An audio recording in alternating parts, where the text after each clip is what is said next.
కడుపు కాలితే తెలంగాణ పోరాటం ఎలా జరిగిందో 6 నెలలుగా ఉద్యోగాలు లేకుంటే, జీతాలు లేకుంటే, చిన్న చిన్న ఉద్యోగాలు, చిన్న జీతాలు లేకుంటే ఎలాగా కడుపు మండితే ఎట్లా వస్తుందో ఈరోజు ప్రభుత్వం కళ్ళు తెరవాలని కోరుకుంటా ఉన్నాను. ఎందుకంటే ఒక వ్యవస్థ నడవాలంటే హెడ్, డిప్యూటీ హెడ్లు ఎంతగా ఇంపార్టెంటో అంతకంటే ఇంపార్టెంట్ అక్కడ నుండి physical director, computer operator, office subordinate and night watchman.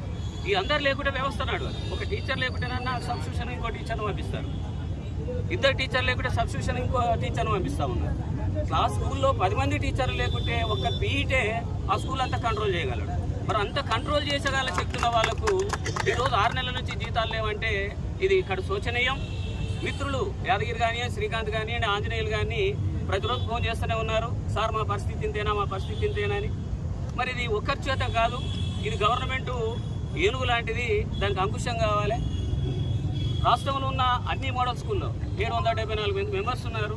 వాళ్ళందరూ కలిసి రండి, కంపల్సరీ ప్రభుత్వాన్ని నిలదీద్దాం, ప్రభుత్వాన్ని అడుగుదాం. అడిగి ఇవ్వకుంటే ఎలాంటి పోరాటాలు చేయాలో ఫెడరేషన్గా, మోడల్ స్కూల్ టీచర్స్గా, అందులో తెలంగాణ బిడ్డలుగా మనందరికీ తెలిసిన అంశం మీ అందరికీ గుర్తే ఉంది. ఈ ముఖ్యంగా ఇప్పుడు కూడా చెప్తా ఉన్నాం, ప్రభుత్వాలు మారితే ఏజెన్సీ మారేదేందో మాకు అర్థం కావట్లేదు. నేను నిన్న ఏడీ గారిని అడిగినప్పుడు ఏడీ గారు ఏమన్నారంటే ఒక చోట 4% కట్ చేస్తూ ఉన్నారు, ఇంకో చోట 2% కట్ చేస్తూ ఉన్నారు.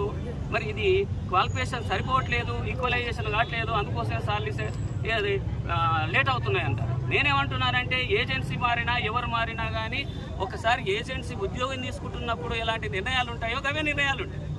దాని ప్రకారంగానే మేము సాలరీస్ అని అడుగుతూ ఉన్నాం. ఇప్పుడు ముందస్తు అడగట్లేదు, దసరా పండుగ మామూలు అడగట్లేదు, సంక్రాంతి పండుగ మామూలు అడగట్లేదు, వివాహ చేసిన ఓడి అడగట్లేదు. 24 గంటలు మోడల్ స్కూల్లో